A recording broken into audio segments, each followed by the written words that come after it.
para saludar a todos y agradecer bueno, pues que dediquen este ratito a este lugar tan interesante, en mi opinión, que es Taiwán. Y gracias, Miren y el equipo del Servicio de Proyección Internacional por crear estas ventanas, ¿no? No solamente en relación a este caso a Taiwán, sino también en otros mercados, México, Estados Unidos, la India, etcétera, ¿no? Bueno, sin duda, lo decía Miren ahora, pero bueno, a nadie se nos escapa que Asia-Pacífico lleva ya bueno, pues una década larga siendo la zona de mayor crecimiento del planeta, y que en esa zona de mayor crecimiento del planeta y por tanto donde se generan mayores oportunidades de negocio, España es un país subrepresentado, ¿no? Nuestras empresas tienen problemas con el idioma, tienen problemas para abordar las características de esos mercados. En definitiva, tienen poca experiencia y entonces hace que sea un poco reticente a abordar este mercado, y, como digo, esto nos lleva a estas cifras de subrepresentación. En este gran área del planeta, que es Asia-Pacífico, suelen destacar dos grandes mercados, ¿no? Por una parte está Japón, ese mercado de sofisticación, ese mercado, digamos, con gran capacidad adquisitiva, etcétera, pero muy difícil de penetrar. Y, por otra parte, el otro mercado también que destaca, pues claramente es China, por su gran tamaño, sobre todo, y por ser un mercado, bueno, pues un país siempre en crecimiento, siempre hay titulares en torno a China, para bien o para mal, ¿no? Pero siempre, pues China está ahí, ¿no? Entonces, podemos decir que estos dos mercados, Japón y China, cada uno con sus distintas características, ejercen una especie de efecto deslumbramiento en las empresas españolas, que además, como tienen poca experiencia en la zona, dejan pasar o dejan de lado otros mercados como Taiwán, que puede ser un perfecto territorio oportunidad. Oportunidad tanto para reducir esas barreras de las que hablábamos antes, de poca experiencia, porque nos puede permitir, es un territorio mucho más amable, como ahora veremos por algunas características, y permite que nuestra empresa pues adquiera cierta experiencia en ese entorno, en ese mercado, pero además, precisamente por algunas de las características que antes mencionaba Miren, y de las que, bueno, pues volveremos a hablar un poco sobre ellas levemente en esta presentación, nos permite estar ahí, introducirnos, penetrar y reducir el tiempo para recibir retornos a nuestro esfuerzo, ¿no? Por último, yo también quisiera destacar, y esta es una de las ideas que están en el título de la presentación, y es que Taiwán no solamente es un mercado en sí mismo, no solamente es un mercado de 23 millones de personas con un alto poder adquisitivo, sino que además puede ser una plataforma para nuestra expansión hacia otros mercados de Asia-Pacífico. Esta es un poco la idea general que vamos a tratar de desarrollar en este seminario, ¿no? Bueno, Taiwán lanzó a comienzos de la década del 2000 una campaña que se llamaba así, Taiwán, el corazón de Asia, ¿no? Y bueno, pues de alguna manera es verdad, ¿no? Tanto por su ubicación geográfica, como yo quisiera destacar otro aspecto también muy importante, por su gente. Yo creo que el gran activo de Taiwán son los taiwaneses, y esto hace que, por ejemplo, Taipei, la capital, haya sido denominada en el 2019, por ejemplo, la mejor ciudad para los expatriados del mundo. Y siempre está ahí, ¿no? Siempre está en cabeza. Bueno, 2019 fue la número 1, pero siempre está ahí entre las 4 o 5 mejores, ¿no? Es un lugar donde, digamos, no solamente puedes hacer negocios, sino puedes vivir, y eso también, y es también de alguna manera, pues, para las personas que quizás estén escuchando y han tenido alguna experiencia en China, pues a veces otros países, no solamente China, pero otros países también, a veces son un poco áridos para vivir, ¿no? Y yo creo que esto es muy importante también, ¿no? Otro elemento importante, aparte de esta, digamos, situación privilegiada geográficamente o este, digamos, entorno adecuado para vivir y hacer negocios, es que no es necesario visado para ir. Bueno, en estos momentos sí, se necesita un permiso, pero tiene que ver con la COVID-19. En condiciones normales, cualquier persona puede ir a Taiwán sin ningún tipo de visado hasta 3 meses, que además puede renovar. Y esto, pues claro, facilita también todo lo que tiene que ver con viajar, visitar a tus socios, hacer giras de inspección para ver cómo están tus productos en el lineal, etcétera, ¿no? De una manera mucho más ágil que para otros países de la zona donde se requiere visado, ¿no? Como digo, pues un poco destacar este elemento de pues digamos, de centralidad geográfica y de facilidad para entrar y salir, ¿no? Esto hace también, por ejemplo, que muchas multinacionales y muchas entidades y empresas estén eligiendo Taipei u otras ciudades de Taiwán como sedes de sus centros regionales, ¿no? Por ejemplo, las grandes tecnológicas son un ejemplo como Microsoft o Google u otras, ¿no? Bueno, vamos a hablar un poco, 4 cositas acerca de este país, de este territorio que es una isla. Bueno, el nombre oficial es República de China. No voy a entrar en la...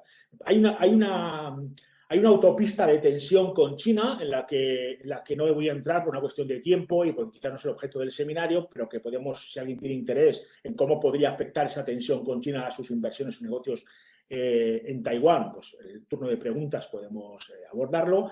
El territorio viene a ser más o menos como Cataluña, pero con una mucho mayor densidad de población. El dato interesante, como decía antes Miren, es precisamente el PIB per cápita en capacidad de poder adquisitivo. Yo creo que es el dato interesante. Luego hay otros datos que tienen que ver con la facilidad para hacer negocios o para invertir, etcétera, o la previsión de crecimiento. La isla está dividida en dos por una cordillera de montañas, como podemos ver en este pequeño dibujete, y hay como se articula en 3 grandes ciudades, que está Taipei, es al norte, que es la capital. En el centro está Taichung, que sería pues un poco pues la capital cultural, por su vida, pues, con sus universidades, y bueno, es como, por llamarlo de alguna manera, pues es la ciudad más europea así entre comillas, de la isla. Bueno, luego hay otra ciudad que es Tainan. Tainan es la capital histórica, es la capital que fundaron primero los holandeses y bueno, después durante el periodo de Koxinga y bueno, hasta durante mucho tiempo y es por tanto un interesante centro turístico de turismo. Y al sur está Kaohsiung, que es realmente la segunda ciudad más importante de la isla, es el gran centro productivo de la industria pesada, etcétera, ¿no? Tiene uno de los principales puertos del mundo, de tráfico del mundo. Durante muchos años fue el principal puerto de Asia hasta que Shanghái le sustituyó. Digamos que el país tiene en su parte occidental es fundamentalmente el desarrollo económico y bueno, su parte oriental está marcada por esta cordillera de montañas. Pues hay una parte más turística, más silvestre, bueno, más hermosa quizás. Hay una cosa que es bastante interesante y es que el tren de alta velocidad articula toda la isla, la recorre de norte a sur prácticamente entre hora y media y 2 horas, depende un poco de las paradas del tren, con lo cual esto te permite que en pocos días tú puedes hacer un trabajo, digamos, un recorrido por la isla, visitar distintos proveedores o distintos clientes, etcétera. Eso da cierta versatilidad. Bien, si por algo ha sobresaído Taiwán en 2020 ha sido por su excelente gestión del COVID. Hay que tener en cuenta que desde el comienzo solamente ha habido 11 fallecidos. Entonces, bueno, yo creo que esto en un país con tal cantidad, con tan densidad de población, pues nos permite bueno, pues, ver un poco esta excelente gestión, ¿no? Quisiera dar un dato, simplemente para no ahondar en esta cuestión. En el segundo trimestre del 2019, el número de viajeros que entraron en la isla fue de 3 millones. En el segundo trimestre de 2020, el número de personas que tuvieron permisos para entrar en la isla fueron 95.000. Esto dibuja bastante bien el trabajo de previsión que hizo el gobierno, digamos, apretando su cinturón en corto, porque esto, claro, tuvo una importante repercusión en la industria turística o en otro tipo de industrias, para salvar una economía como la taiwanesa muy vinculada al comercio internacional. La economía en Taiwán en ningún momento se ha parado, ya han vuelto los eventos, pues, digamos, presenciales. Aquí tenemos uno organizado por nuestros socios de TS, una cata de vinos para los vinos franceses. Lo que está pasando es que, por ejemplo, está habiendo un fenómeno en el que algunos países, especialmente Francia, está aprovechando, digamos, un poco el impasse de otros países en sus actos promocionales para, digamos, apretar el acelerador, ¿no? No obstante, digamos, otros territorios, por ejemplo, aquí en España, creo que, por ejemplo, Castilla-La Mancha también ha hecho bastantes actividades de promoción, precisamente de vinos, ¿no? Bien, China y Taiwán tienen elementos similares, pero hay que tener en cuenta que son mercados diferentes. Por tanto, hay que intentar evitar replicar las estrategias de un mercado hacia otro. Cuestiones similares, por supuesto, el idioma, tiene una base cultural común. Esto repercute en una cultura común de negocios, muy basada en las relaciones, muy basada en la mentalidad de largo plazo, da mucha importancia a ambos mercados a la postventa, a la relación es decir, al servicio que tú vas a dar después de vender tu producto, a la relación que se va a establecer. Esto, desde luego, es común en ambos mercados, pero hay que tener en cuenta que Taiwán es un mercado mucho más maduro que el chino. Esto significa que en toda su cadena vas a encontrar compradores más profesionales y que siendo el público taiwanés un público, digamos, curioso y que está, digamos, que está interesado en recibir novedades, es también un público, yo diría que muy exigente, y donde vamos a encontrar también una fuerte competencia, no solamente de otros mercados europeos, sino también, bueno, pues ahí están las presencias de Japón y Corea, sobre todo en cuanto a productos, ¿no? Por ejemplo, hace poco nosotros recibimos la petición de una empresa de cosmética española que quería entrar en Taiwán y, claro, pues una primera valoración nos llevó a desaconsejar este plan, precisamente porque su producto no podía competir con, en este caso, los japoneses, ¿no? Entonces, bueno, esto hay que tenerlo muy, muy presente, ¿no? Es un mercado que para algunos segmentos pues tiene un público es muy maduro y hay mucha competencia y el precio no acaba de ser un factor, especialmente si tu producto es un factor importante, pero quizás no sea el factor clave, ¿no? Esto se ve claramente, por ejemplo, en el caso del vino, quizás hablaremos después un poco. Insisto, hay que huir de aplicar, de replicar, mejor dicho, las estrategias. Yo quiero poner un ejemplo, una anécdota quizás que puede ilustrar la diferencia entre el mercado chino y taiwanés. En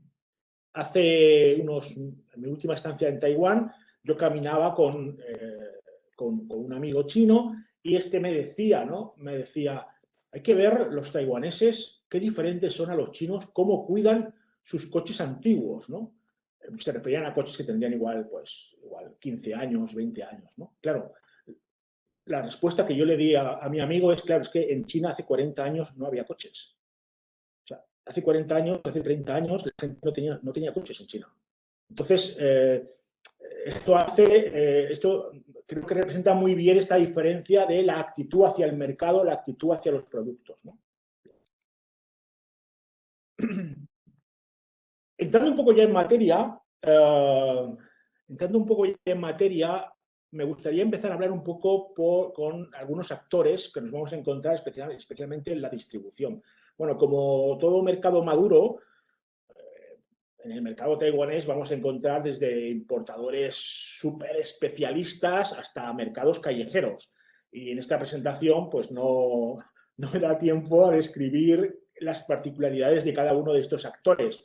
Además, luego está el mercado, el comercio electrónico, que en los últimos años, yo creo que en la última década pues habrá crecido más o menos, no sé, quizás un 50%, un 60%, ¿no? Creo que los datos del 2014 al 2019, solamente en esos años creo que es un 40% o un 45%. En todo caso, venimos de un mercado donde ya, por ejemplo, la venta por catálogo era una venta fuertemente desarrollada, ¿no? Entonces, lo que ha pasado es que el consumidor ha pasado de comprar en un catálogo físico a comprar en un catálogo virtual, pero la transición ha sido muy sencilla, ¿no?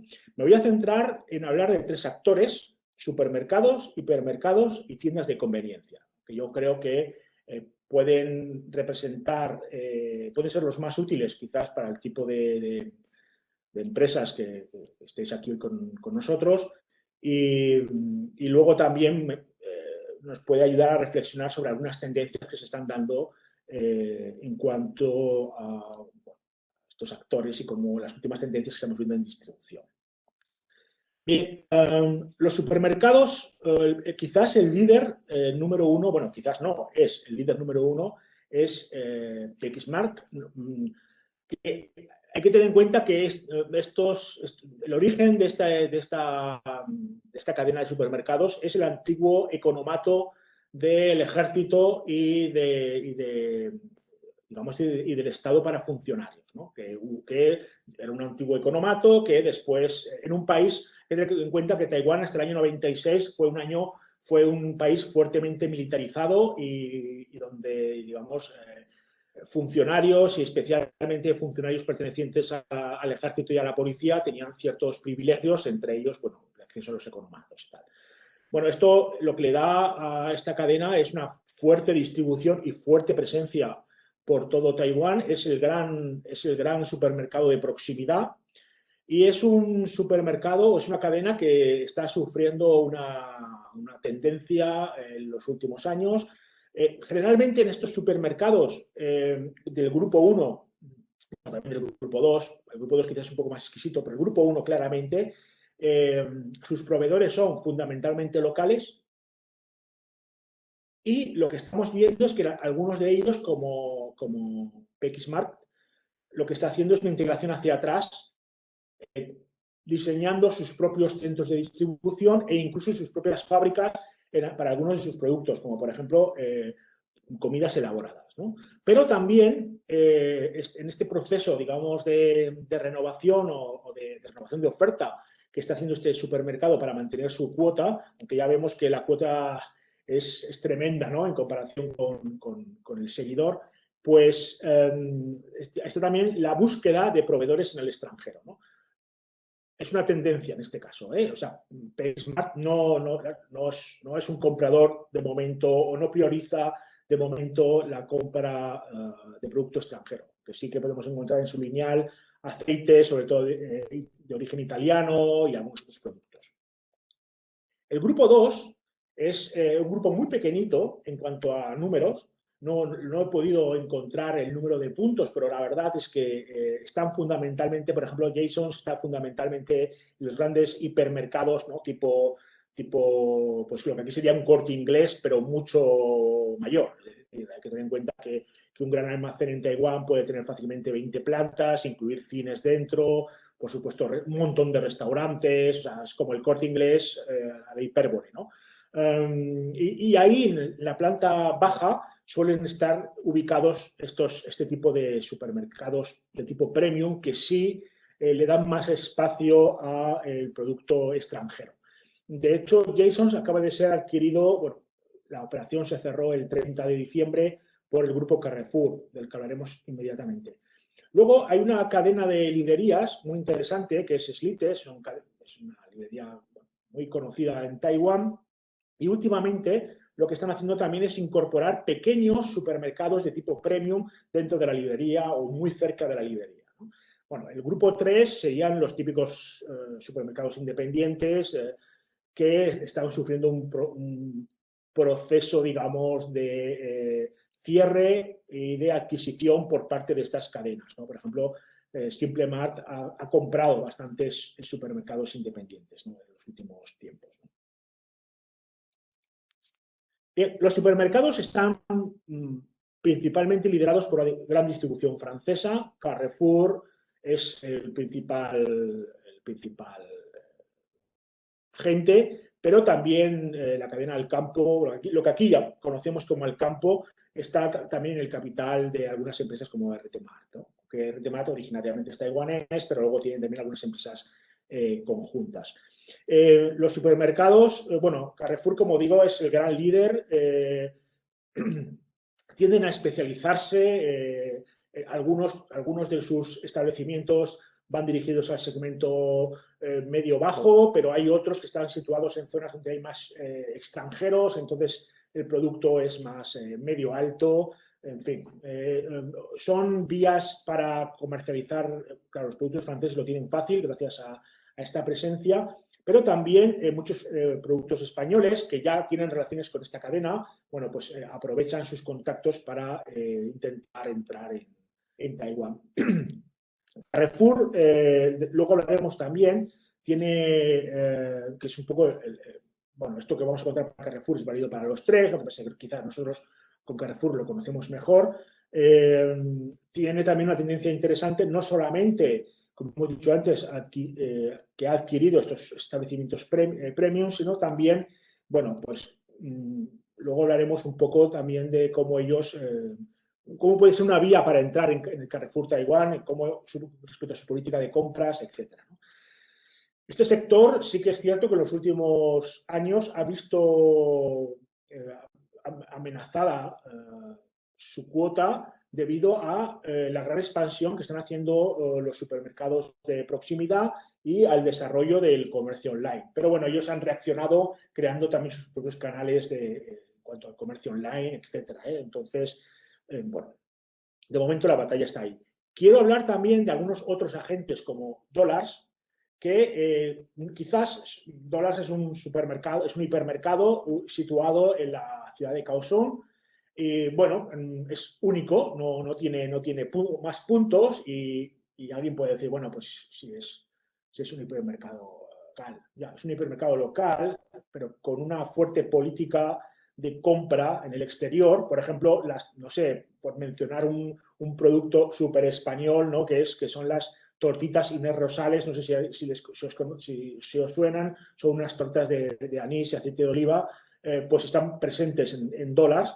Y lo interesante es que Dollars pertenece a un grupo que a su vez, y aquí es el factor importante de las conexiones, que a su vez es la joint venture de Costco, con lo cual Costco, Dollars es un comprador también para Costco y para otros supermercados del grupo, con lo cual es muy importante no solamente dejarse ver o a la hora de evaluar nuestra estrategia, no solamente tenemos que ver el número de puntos de venta que tiene un establecimiento Carrefour, 69 puntos, cuota de mercado 50%. Sí, esto es muy interesante, pero también tenemos que ver cuáles son las conexiones que estos agentes tienen con otros actores del mercado, ¿no? Y, por ejemplo, el caso de Dollars que hablaba con respecto a Costco, incluso otro tipo de otros supermercados, ¿no?, más pequeños. Bien, quizás este actor, el de las tiendas de conveniencia, es el más desconocido y el que más choca y el menos considerado quizás por los area managers de las empresas españolas y bueno, por las direcciones españolas. Porque, claro, cuando nosotros pensamos en un 7-Eleven, por poner, digamos, la marca más internacional, ¿no?, de capital japonés, bueno, sí, pensamos en algunas tiendas curiosas que abren 24 horas, claro. Lo que pasa es que en Taiwán el número total son casi 11.000 tiendas de conveniencia repartidas por toda la isla. O sea, imaginamos 11.000 tiendas en un territorio que es como Cataluña. Tiendas que abren 24 horas, 7 días a la semana. Donde cada vez, aquí estamos, bueno, en estas fotografías he puesto dos ejemplos, ¿no? de lineales donde podemos encontrar de todo, desde productos lácteos hasta, bueno, preparados de café o zumos, agua, por supuesto, comidas preparadas. Bueno, aquí hay otro, no están estos sándwiches de arroz con pescado, arroz con carne, y luego otros sándwiches más normales. Pero, por ejemplo, en las tiendas de conveniencia podemos encontrar precocinados que nos calientan allí mismo y podemos comer allí. Entonces es muy fácil, bueno, es muy conveniente, nunca mejor dicho, pues para desayunar, o para cenar, o para comer, o en fin, o para coger tu comida y llevarla al trabajo, que te la dan, te la calientan, te dan una redecilla, tú te la puedes llevar a tu oficina. Cerca de cualquier parte hay una de estas tiendas y esto las hace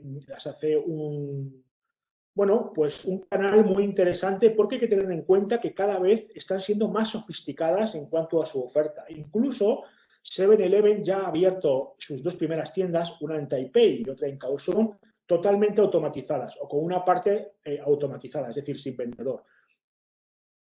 Con lo cual, no solamente es que estén incrementando su oferta, sofisticando su oferta, sino también están enseñando nuevas fórmulas para abrir nuevas tiendas, porque claro, la automatización tiene que ver con la reducción de personal, con la recolocación, con la apertura de nuevos espacios, etc. Como digo, es un canal muy propio de Taiwán. Y en cuanto a su tamaño, hay que tener en cuenta que yo creo que 7-Eleven yo creo que será, si no es la primera del mundo, la segunda, porque en Corea del Sur también hay muchos, 7-Eleven. Pero yo creo que está incluso por encima de Japón, que es el mercado original, ¿no? Me gustaría, bueno, voy fenomenal de tiempo, ¿no? Voy súper rápido, voy fenomenal de tiempo, ¿no? ¿Hasta qué hora tiempo? ¿Hasta qué hora tengo? Perdón. Perdón, ¿eh? Si no me equivoco, tienes 45 minutos O desde sea, que tengo. empiezas. Vale, O vale, o sea sea, que tengo hasta las 9:15, hasta las 9:20, etcétera, tiempo. 10:30. 10:30, sí, 10:30. eso es. Sí, sí, no, acabo antes. Bien, me gustaría explicar algunas cuestiones que creo que son muy importantes para la estrategia de entrada en Taiwán, y es las tendencias que se están produciendo en la distribución. Estamos asistiendo, bueno, después de este panorama un poco general de los actores, a mí me gustaría subrayar algunas tendencias que se producen, que son propias de Taiwán, o al menos que hay que considerar, que es las integraciones hacia adelante y hacia atrás. Es decir, voy a hablar de tres casos, hay más, pero voy a hablar de tres casos. Primer caso, voy a hablar de Mayful. Mayful nació en los años 70, creo que en el 75, como un importador, básicamente como un importador especializado en carne de ternera americana. O sea, esta gente lo único que hacía era importar, bueno, pues importaba los filetes y tal de Estados Unidos. Hay que tener en cuenta que hasta el año 79 en Taiwán había 59.000 marines. Entonces, quiero decir que el público americano era un público interesante, ¿no? O sea, y había mucha comida pensando en los americanos, ¿no? Era como rota, pero a lo bestia, ¿no? Entonces, Made Food estaba especializado en esto. Bueno, en estos años primero fue ampliando su proceso de productos que importaba. Sigue el corazón de su negocio sigue siendo la carne de ternera. Esto es lo que a ellos lo que más, además se jactan de esto, pero han ido aumentando, digamos, y ahora ya primero empiezan a importar más cosas. En segundo lugar, bueno, ya abren una tienda gourmet y finalmente montan un hotel, ¿no? El Grand May Food, bueno, recomendaban la guía Michelin, etc. Esto es un ejemplo. Ellos son unos importadores muy potentes para el canal Horeca, sobre todo. También hacen alguna cosita para el retail, pero sobre todo para el canal Horeca. Entonces, yo lo que diría es que si alguien quiere, este es un nombre que tienen que apuntar. Si alguien de los asistentes quiere vender en Taiwán en el canal Horeca, pues Mayful es un referente, digamos así. Bien, el segundo caso del que quiero hablar es OneStick. En el año, a principios de los 90, estoy hablando de memoria, quizá puede ser el año 92, 93, bueno, Taiwán es un gran productor de plásticos y a nivel mundial. Y entonces, en una de las empresas, bueno, pues el dueño de una de las empresas le apetecía comer de vez en cuando, pues, bueno, pues unos filetes. Y entonces, ¿qué hizo el tío? Pues se montó un restaurante. Porque como le apetecía, pues se montó un restaurante. Y así nace el primer OneStick. One es su apellido. Es de este alto directivo de la Corporación de Plásticos de Formosa. Bueno, esto fue en el año, ya digo, comienzo de los años 90, 92, 93, por ahí. Y bueno, este restaurante se fue transformando en una cadena. En el año 2003, bueno, ya a principios si la empresa empezó a principios de los 90, pues a finales de los 90 ya empezaban a desarrollar, principios de los 2000, ya empezaron a desarrollar otras marcas, no solamente OneStick, sino otras marcas, por ejemplo, una también que veréis mucho en Taiwán, es Tasty, que es una más, OneStick está segmento, digamos, medio alto, bueno, pues luego inicialmente, porque esto está modificándose todo ahora mismo, Tasty está más pensado para familias y público más juvenil, más joven, no juvenil, sino más joven. Y a partir de ahí fueron desarrollando algunas otras marcas, no sé, para vegetarianos, para cocina coreana, en fin. En el año 2003 entraron en China, también tienen presencia en el continente, se diversificaron a otros países. En el año 2011 empezaron a cotizar en bolsa y hoy en día tienen 170 establecimientos por todo Taiwán. Es una de las principales cadenas, bueno, la principal cadena del sector HoReCa. Ahora mismo, actualmente lo que hacen es, sus compras las hacen a través fundamentalmente de importadores, pero se están planteando ahora mismo, o llevan ya desde el año por lo menos 2017, haciendo pequeños experimentos para comprar ellos mismos en el exterior. Entonces también es otra integración que conviene seguir, ¿no? No sabemos muy bien a dónde va a ir, porque ahora está en un proceso de... Sabemos que esta compañía está ahora mismo en un proceso de reestructuración, han creado un gran centro de experimentación y de I+D gastronómico, pero bueno, es otro ejemplo de cómo se busca tanto integración hacia atrás como hacia adelante en distintas marcas. Y Jason sería lo que he mencionado antes, ¿no?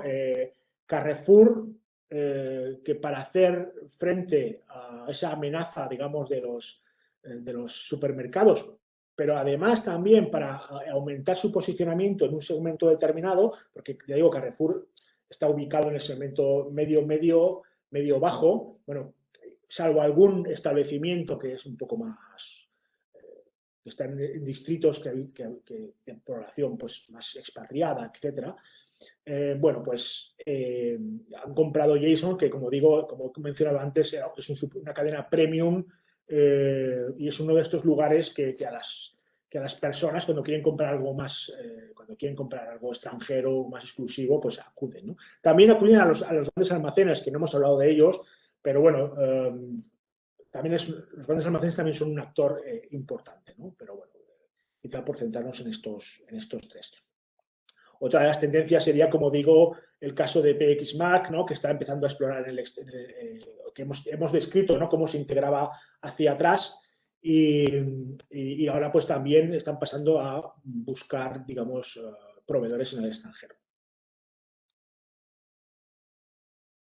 Bien, Taiwán, como digo, como he dicho al principio, es un mercado maduro y se pueden detectar prácticamente, bueno, hay muchas, ¿no? Pero por citar tres tendencias de carácter sociológico que yo creo que deben tenerse en cuenta. En primer lugar, una mayor preocupación por la seguridad alimentaria. En los últimos años hubo en Taiwán algunos escándalos de intoxicaciones con aceites reciclados, en fin. Y entonces, bueno, pues estos escándalos, daos que tener en cuenta que Taiwán es un país que es es una democracia con una fuerte presencia de medios de comunicación y, bueno, hay que tener, digamos, esto es una preocupación, de hecho, a veces de los gestores, porque todo salta muy rápidamente a los medios de comunicación, ¿no? Hay mucha transparencia informativa. Entonces, bueno, estos escándalos perjudicaron a grandes marcas, pero sobre todo, aparte de esto y de las multas que tuvieron que poner, etcétera, lo que cultivó en la población es esta preocupación por la seguridad alimentaria. Existe también una mayor demanda de productos saludables y, digamos, bueno, pues está bajando el número de personas que comen en casa o, digamos, comer en casa está quedando como algo que se hace quizás el fin de semana o cuando se va a ir a ver a la madre o lo que sea. Esto en sí mismo son oportunidades y amenazas. Es decir, si tú, por ejemplo, no sé, si vendes salchichas, pues tendrás que hacer más ingeniería de producto porque obviamente el público va a estar preocupado por la salud, ¿no? O si vendes aceite, pues aceite de oliva, pues claro, la tendencia de la salud pues te beneficia, pero la tendencia de dejar, digamos, de declive de la cocina casera te perjudica, ¿no? Entonces son tres tendencias que, bueno, pues que sencillamente están ahí y que hay que tener en cuenta a la hora de definir tu mercado, ¿no? Quizás, pues volviendo un poco al caso del aceite, pues igual hay que pensar en poner énfasis también en el canal Horeca para que prestigiando el producto en el canal Horeca luego esto repercuta en el lineal, etcétera, ¿no? Bien.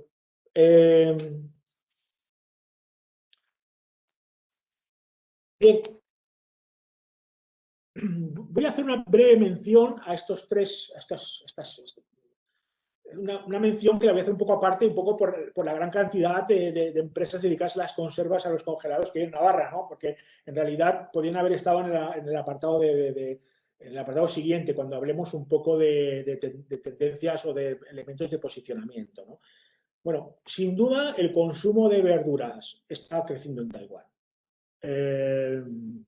Y está creciendo por esta preocupación de la que antes hablaba. Una cuestión del factor salud, ¿no? Entonces aquí tenemos a las conservas y a los congelados compitiendo y creciendo. Las conservas están creciendo de forma modesta, pero bueno, de forma sostenida. Yo creo que lleva en los últimos 5 años un crecimiento del 4%, o sea, cada año, o sea, que está bien. Y los congelados, bueno, siguen siendo la opción preferida y cada vez más, digamos, por esta versatilidad que tiene el propio producto, ¿no? Conserva propiedades, se puede mantener mejor porque bueno, hay que emplear menos tiempo en su limpieza, etcétera, ¿no? Esto tiene que ver, bueno, pues con el ritmo de vida de los taiwaneses, con cómo en los últimos años, bueno, pues es una sociedad, como digo, donde hace ya años que las mujeres están plenamente incorporadas al trabajo y esto, pues, bueno, pues ha tenido una repercusión importante en los hábitos, ¿no? Y esto nos lleva al tercer elemento, que son los precocinados. Bueno, sin duda, este es un sector que está creciendo al alza de forma muy importante, ¿no? Se distribuyen fundamentalmente a través de las tiendas de conveniencia, bueno, también en supermercados, también, pero las tiendas de conveniencias, el gran distribuidor de los precocinados, como mencionaba anteriormente, bueno, pues porque muy fácilmente y por relativamente poco dinero, pues tú puedes hacer una pausa en tu trabajo, ir y pedir que te calienten la comida, etcétera, ¿no? Hay que tener en cuenta también que en Taiwán hay muchos establecimientos que para las comidas diarias están ahí pequeños restaurantes que te dan de comer también, etcétera. Con lo cual, bueno, hay una tensión, hay una competencia importante entre estos pequeños restaurantes o comidas callejeras y las tiendas de conveniencia para, digamos, las comidas diarias, ¿no? Pero bueno, es un hábito de consumo que claramente ha cambiado, ¿no? Yo creo que es muy interesante seguir de cerca esta evolución, especialmente para las empresas navarras, ¿no? Tanto en el sector de congelados, teniendo en cuenta que hay grandes productores en Navarra de este producto, y las conservas. Siempre la conserva en el mundo chino está vista con, bueno, no acaba de entrar bien, pero es cierto que en Taiwán, digo en términos generales, pero es cierto que en Taiwán estamos asistiendo a este crecimiento del producto, con lo cual yo diría que ambas industrias deberían estudiar mejor el comportamiento de este sector y ver la posibilidad de posicionarse, ¿no? Pensando un poco en el futuro, ¿no? Especialmente, por ejemplo, conservas, pues quizás buscando las conservas, y bueno, los congelados también, ¿no? Buscando la línea, sobre todo, de los supermercados, pensando en marcas como Carrefour, o, en fin, que ya hay un conocimiento del producto, etcétera, ¿no? Es decir, que es más fácil, ¿no?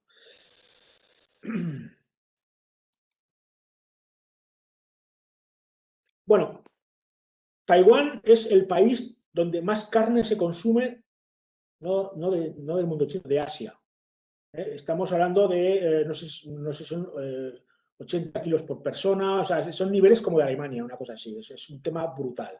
De esa carne, sobre todo es el porcino. Y entonces, claro, a partir de que en el 2014 se abriera el mercado, pues España ha entrado ahí a saco.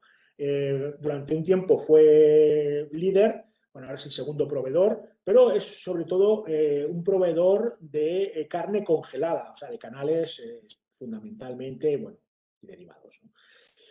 Respecto a lo que serían embutidos, carne procesada, etcétera, bueno, ahí hay mucho recorrido. Ese mercado lo domina fundamentalmente bien el mercado local o sobre todo los productos centroeuropeos, los nórdicos sobre todo, ¿no? Lo cual a mí como residente,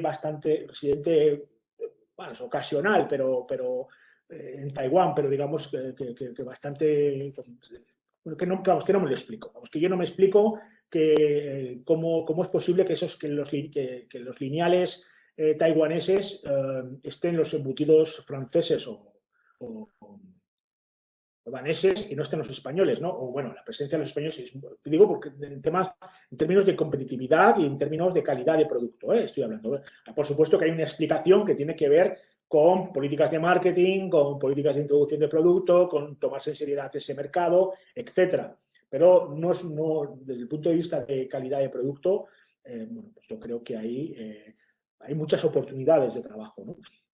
Lo que pasa es que yo creo que se han cometido dos errores importantes en esto de los derivados del cerdo. Me refiero a embutidos y carnes procesadas, ¿no? La primera es que se apostó desde el principio por el premio, pensando que de repente, esto pasó también en China, ¿no? Y de repente es como, bueno, el jamón, bueno, pues el jamón, no sé, el jabugo, ¿no? El 5J, ya, pero es que el 5J es que igual tú en España comes 5J una vez al año, ¿no? Pero comes jamón en un bocadillo todos los días, ¿no? Entonces, claro, la idea es que tú tienes que intentar que ese embutido esté en los lineales de Carrefour. Digo Carrefour porque es el que está ahí a tope, ¿no? Vendiendo producto, ¿no? Para esto, lo que tienes que intentar es enseñar al consumidor a consumir ese producto. Es decir, yo he visto, con estos ojitos que Dios me ha dado, yo he visto gente tirando blisters, o sea, jamón al vacío de 5J a la basura. A la basura. ¿Por qué? Porque en esta casa no se comen carnes crudas. Ese era el argumento de una madre taiwanesa, con la que tiró 4 paquitos de jamón de alta calidad a la basura. Pero a una madre no se le puede decir que estás haciendo loca, no le puedes decir eso. Pero esta es la realidad. ¿Por qué? Porque nadie se ha molestado en explicar que esto no es una carne cruda, ¿no? ¿Sabéis quién se ha molestado en explicar esto? Los italianos. Y entonces los italianos lo que están haciendo es venden el prosciutto tranquilamente, pero España no acaba de colar su jamón serrano, ¿no? Entonces, bueno, claro, Italia, las empresas italianas, como las francesas en el vino, del que hablaré a continuación, han hecho un gran esfuerzo promocional, de marketing, han gastado mucho dinero, llevan desde los 90 gastando dinero. Y bueno, pues las españolas están ahí, que si me lo pienso, que si no, bueno, ¿qué pasa con esto? Yo creo que ahí está una de las claves importantes de qué está pasando, por ejemplo, con los derivados del cerdo, ¿no? Con el vino, 3/4 partes igual. Es decir, ¿quiénes son los líderes? Francia, Estados Unidos y Australia, más recientemente, digamos, ha desplazado a italianos y a chilenos. Los españoles sí somos los segundos en términos de volumen, pero solo los sextos en términos de valor. Y esto va a ser, este es el presente, y si no tornan las cosas va a ser el futuro para muchos años. Es verdad que se empiezan a ver más, bueno, Rioja está sobre todo en los lineales, y en las cartas pues encontramos más otras denominaciones. Empezamos a ver otras denominaciones, pues Somontano, Rías Baixas, en fin. Un poco lo que hay. Navarra, pues Navarra ni está ni se le espera. Bueno, salvo alguna excepción que te lo encuentres, se lo puedas encontrar, porque sí, porque está, yo lo he visto, pero como algo excepcional, ¿no? Entonces, yo creo que la cuestión del vino, yo creo que las bodegas tienen que plantearse, pues primero una estrategia adecuada para este mercado, una estrategia que tiene que ver, bueno, pues como están haciendo otras, o sea, tampoco hay que inventar la rueda, o sea, vemos lo que están haciendo los franceses, vemos lo que están haciendo los norteamericanos, o sea, vemos lo que están haciendo los australianos. Y bueno, o sea, es decir, tampoco hay que inventar la rueda, simplemente hay que invertir recursos, ¿no? Esto por una parte, y luego por otra parte, bueno, pues yo creo que mientras el vino siga compitiendo a precio, pues tampoco vas a conseguir gran cosa. Es decir, yo creo que el precio es un factor, sí, claro, por supuesto, pero lo importante es cómo se percibe la marca. Y ahí hay que trabajar, en la percepción de la marca. Y yo creo que estas son las dos claves para el vino. Un mercado que he hablado de carne, he hablado de vino, porque son mercados que ya, digamos, están funcionando para otros, ¿no? Para España no, para Navarra tampoco, pero para otros sí. Entonces, bueno, eso es un mercado que está ahí, que existe, que por tanto se podría trabajar en esto, ¿no? Pensando un poco en el futuro, estarían, como hemos mencionado antes, conservas y congelados, ¿no? Bueno, congelados yo creo que podría ser presente, porque creo que en España, en Navarra hay volumen de empresa como para hacer una estrategia adecuada de penetración. Quizá conservas también. Pero aparte de estos, aparte del precocinado, desde luego, todo lo que es producto de cuarta, quinta gama, bueno, aquí hay todo un tema que no estoy mencionando, que es la tecnología que hay para procesar estos alimentos. Hay que tener en cuenta, como he dicho antes, que las grandes cadenas, por ejemplo, Unipresident para precocinado, PXmark está montando su procesado, etcétera. O sea, hay toda una industria local de procesamiento de alimentos desarrollada, con lo cual las empresas que se dedican a la tecnología agroalimentaria tienen ahí potenciales clientes también. O sea, es decir, no, me he centrado un poco más en lo que viene a ser producto, pero bueno, ahí hay todo una superestructura detrás, ¿no? Necesaria, ¿no? Y con actores.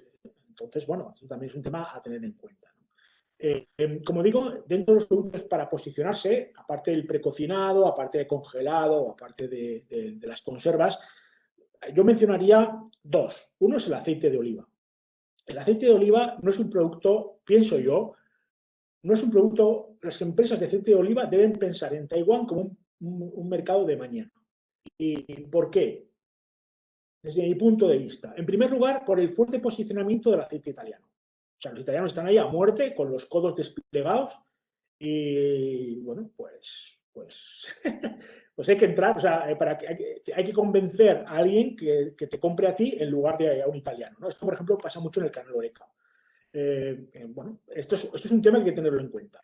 El segundo tema es que el aceite rey hoy sigue siendo el girasol, y después del girasol está el aceite de colza. Aunque es cierto que el de girasol está un poco en decadencia, y es cierto también que el aceite de oliva, que está en un incremento constante, en los últimos 5 años creo que viene creciendo un 17%, estoy hablando un poco de memoria, pero bueno, que es un hecho que cada vez está más presente, y además es un aceite, digamos, que tiene mayor precio y más apreciado por estos elementos, digamos, de salud que mencionaba antes. Y además es un producto europeo que marca trazabilidad, pues ya ni te cuento, ¿no? O sea, las empresas, las almazaras tienen que plantearse, Taiwán es un consejo que yo doy, pero para ir trabajando ese posicionamiento para entrar en un mercado, como digo, sofisticado. Taiwán es una mezcla un poco entre ese mercado que hemos mencionado antes, japonés y chino, ¿no? En algunas cosas, ¿no?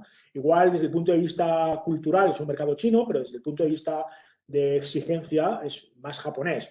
Esto es un poco una caricatura de brocha gorda, pero que nos ayude un poco a situarnos, ¿no? Entonces, claro, si lo que yo estoy pensando es, no, solo me interesa este mercado si realmente vendo no sé cuántos palés, pues hombre, igual ni este mercado ni ninguno, ¿no? O sea, igual tienes que hacer un planteamiento ahí, ¿no?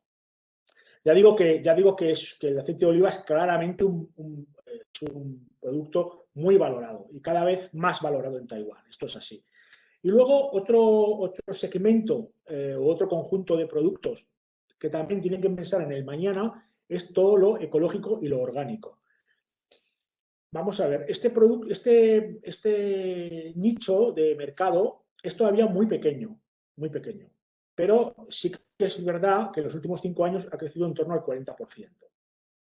Todavía, bueno, todo lo sanitario en Taiwán es un poco, o sea, hay unas autoridades ahí, todo el tema de los permisos, etcétera, y por supuesto lo ecológico y lo orgánico no escapa a esto. Y hoy en día España y Taiwán están negociando la cuestión de la certificación y hasta todavía no está resuelto, por lo cual un vino orgánico o una miel orgánica hoy en día en Taiwán no podría figurar con esa etiqueta, porque todavía no están los permisos correspondientes, pero es un buen momento para empezar a trabajar, buscar, conocer los proveedores, darte a conocer como marca, etcétera, y empezar a hacerte tu huequito en el mercado. Yo creo que es un buen momento también, ¿eh? Entonces, yo situaría estos dos elementos, aceite y ecológico y orgánico, como elementos de futuro junto a verduras, congelados, etcétera.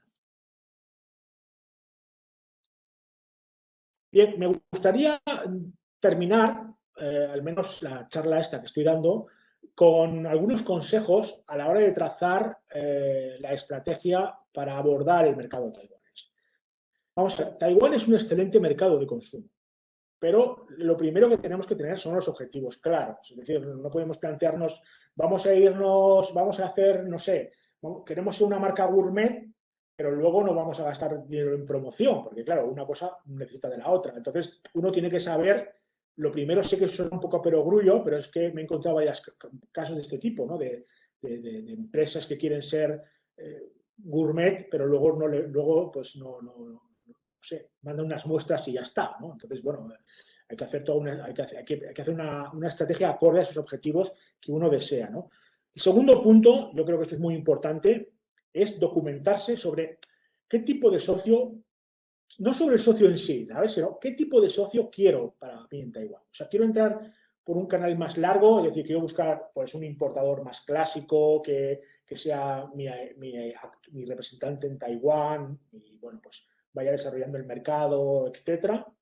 O voy a pensar que quizás, vamos a ver, si Carrefour tiene sus jefes de compras, igual me interesa trabajarme a Carrefour y luego Carrefour decida sobre mi producto y que luego Carrefour, porque es así como se funciona, ¿no? O sea, yo voy a Carrefour, cierro con él el negocio y luego Carrefour le da la orden a su importador para que me compre.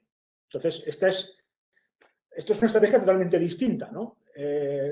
Me trabajo al cliente final o voy a un formato más, o bueno, quiero entrar, no sé, otro ejemplo, soy un aceite o un vinagre, quiero entrar en el segmento premium, oye, pues voy a llegar a un acuerdo voy a intentar hablar con Mayfull para que entre en Oreca y una vez que voy a esperar unos años ahí para que lo venda en su tienda también, quizás, en su tienda gourmet, pero que sobre todo vaya a Oreca, a los grandes restaurantes de Taiwán. Y oye, después de unos años que se vea mi vinagre, ¿no? Pues voy a ir al lineal.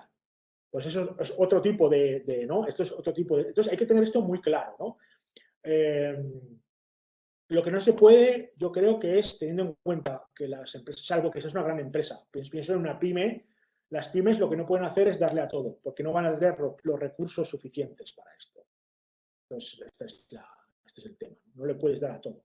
Y no le puedes dar a China y a Taiwán, o a China, a Taiwán y a Corea y a Japón, porque algo está haciendo mal ahí. o China, Corea, Japón, Estados Unidos, tienes que pensar ahí. Si quieres entrar en Asia, tienes que pensar en un lugar que sea tu plataforma, ¿no?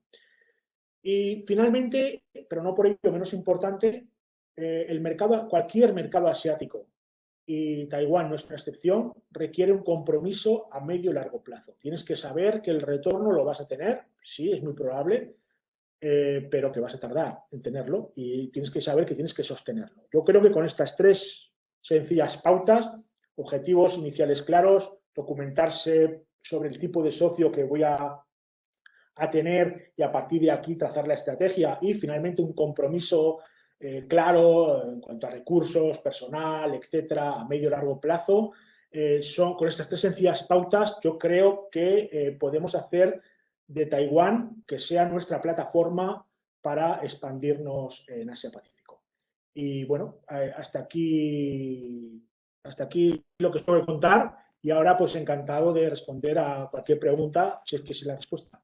Gracias. Bueno, pues muchas gracias, Andrés. Tenemos 20 personas asistentes escuchándote. Yo creo que es el momento de que planteéis las dudas, las preguntas. Podéis hacerlo bien a través del espacio para preguntas y respuestas o, si no, levantando la mano y de viva voz os podemos ir respondiendo. Tenemos ya una pregunta de Gemma. Que si le abrimos, Gemma Arriazu, que si le abrimos el micro, Gemma. Buenos días a todos. Gracias por esta exposición, Andrés. Ha sido muy ilustrativa. Una pregunta. El PXMart, que es la cadena líder que tú has comentado en Taiwán en estos momentos y que parece que se está haciendo una integración hacia adelante y hacia atrás, ¿puede ser el Mercadona de Taiwán a nivel de precio, posicionamiento, manera de funcionar? Ya no estrujar a proveedores extranjeros o locales, sino que realmente ya está haciendo una integración en los dos lados. Gracias. Bueno, yo no sé si el Mercadona, pero el Eroski seguro.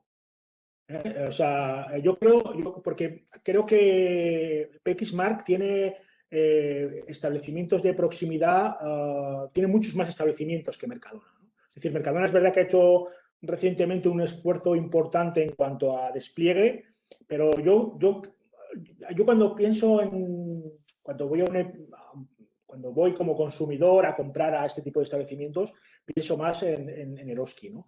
Pienso más en Eroski porque incluso por esa política que tiene Eroski del producto local, ¿no? Yo creo que PXMark se jacta de esto, ¿no? De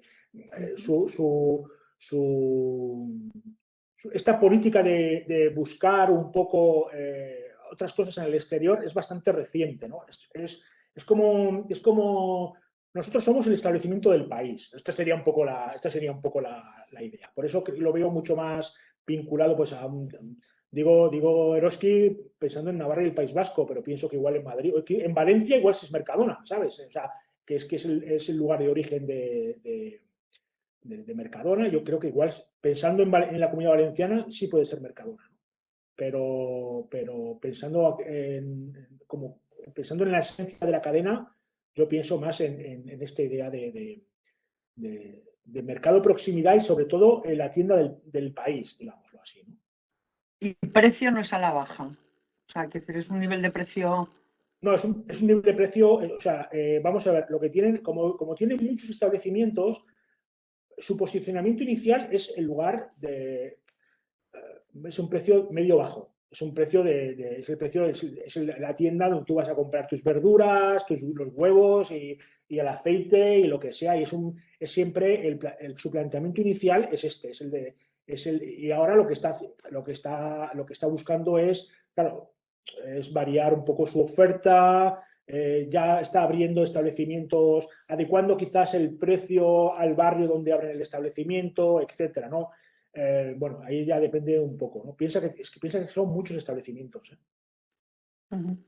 Gracias, Andrés. Nada. Muy bien. Tenemos una pregunta de Arantxa Palacios. Dice, buenos días, gracias por la intervención. Soy Arantxa de la empresa Ángel Sarasa e Hijos. Conservas de aceitunas y encurtidos. La pregunta es, ¿Taiwán es consumidor de estos productos? Vamos a ver, mira, yo te voy a dar 3 respuestas en una. La primera, si mucha gente dice que sí, ¿sabes? Yo he leído muchos informes diciendo que sí, que los productos de aceitunas encurtidos españoles en Taiwán se venden. Bueno, mi experiencia es que no creo, o sea, no es un producto de hoy. Es un producto que es algo extranjero, puede ser algo exótico, lo mismo en el Oreca que en el lineal.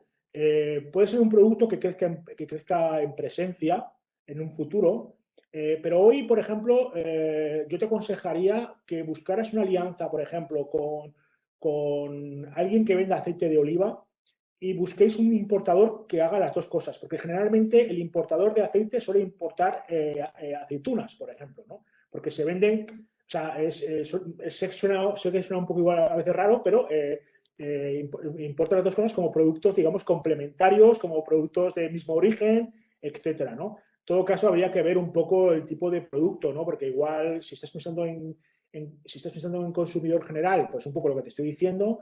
Si estás pensando igual en algún producto un poco más premium o un poco más destinado igual a Oreca, bueno, pues igual se podría ver, ¿no? Es decir, o sea, si hay aceitunas encurtidos en Taiwán, existen. Que les gustan, que hay un público a los que les gustan los sabores fuertes, también, esto es así. Pero hay que diseñar un poco, habría que pensar un poco en la estrategia de penetración y un poco en cuál es el retorno que esperas. Si esperas un retorno a corto, bueno, yo creo que ahí vas a competir con otra gente que ya está ahí, ¿no?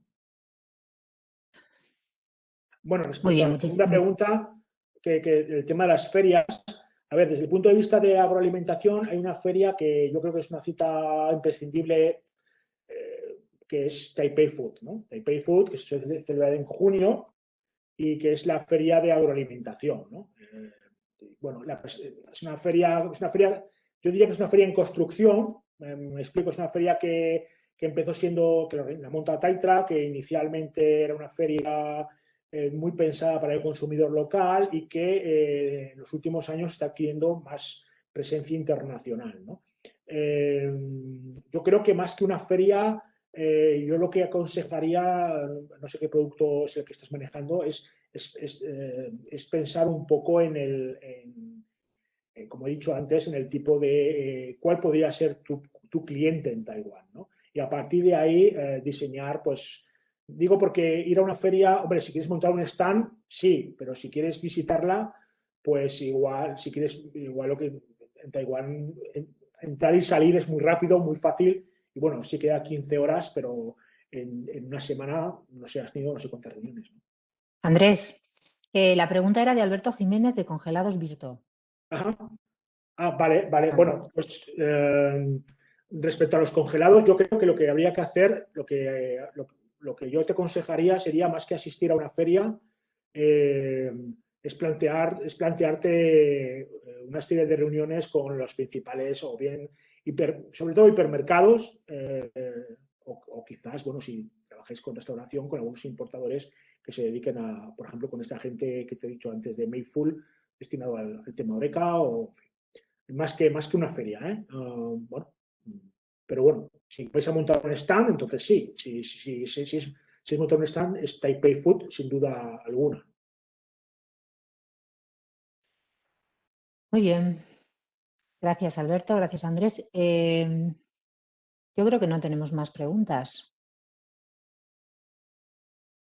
Sí que es importante lo que señalas, que curiosamente que la estrategia de entrada es fundamental. En embutidos vamos a premium y nos estamos equivocando, y en vino vamos a precio y también nos estamos equivocando. Es alucinante, ¿eh? No, es que es alucinante. Esto muchas veces Claro, viene hay que a... saber cada... Sí, Claro, esto sí, muchas perdón. veces, no, es que esto muchas veces nosotros lo hemos comentado, ¿eh? O sea, es como alucinante. O sea, nosotros, mira, en el año 2019, Interport, que es la interprofesional del cerdo de capa blanca, organizó un stand con 5 empresas en Taipei Food, precisamente, ¿no? Esto es una experiencia que nosotros conocemos de cerca. Y entonces, o sea, nosotros lo que planteamos ahí fue, o sobre todo ser didácticos con el público. O sea, ellos llevaron un cortador de jamón, y la idea era ser didácticos con el público y explicar, mientras el cortador, había un cortador de jamón, que era un poco la idea inicial de Interport, tener a un tío al lado explicando que el proceso de curación de un jamón, y que eso no era una carne cruda, sino que esa carne ya estaba preparada para comer. Entonces, bueno, lo que encontramos fue un cambio radical en la actitud de la gente que se acercaba al stand, ¿no? Y era sencillamente por explicar esto, ¿no? Y hablando, por ejemplo, con el responsable de esto mismo en Carrefour, nos decía, es que, claro, es que yo no puedo tener jamón en mis lineales a este precio, ¿no? Claro, se refería al precio de esta percepción del jamón español como algo exquisito y súper caro, ¿no? Frente al prosciutto italiano, por ejemplo. Y con el vino, pues es lo inverso, ¿no? Lo inverso. Hay mucho volumen y creo que no se acaba de hacer el precio. Vamos, yo he visto en alguna tienda especializada, vinotecas y tal, vino navarro, por ejemplo, ¿no? Sí que he visto, pero es una presencia muy, muy marginal. Muy bien, pues si no tenemos más preguntas, que creo que no, vamos a ir cerrando el webinario. No sin antes recordaros que podéis, bien vía teléfono, bien vía correo electrónico, bien accediendo a nuestra web, que tiene un dominio muy sencillo, Plan Internacional de Navarra, pues podéis solicitar o cita con Andrés o hacer consultas vía email. Y poco más. Agradeceros a todos y a todas la presencia y seguimos en contacto. Cualquier sugerencia, la esperamos. Muchas gracias. Muchas gracias. Muchas gracias.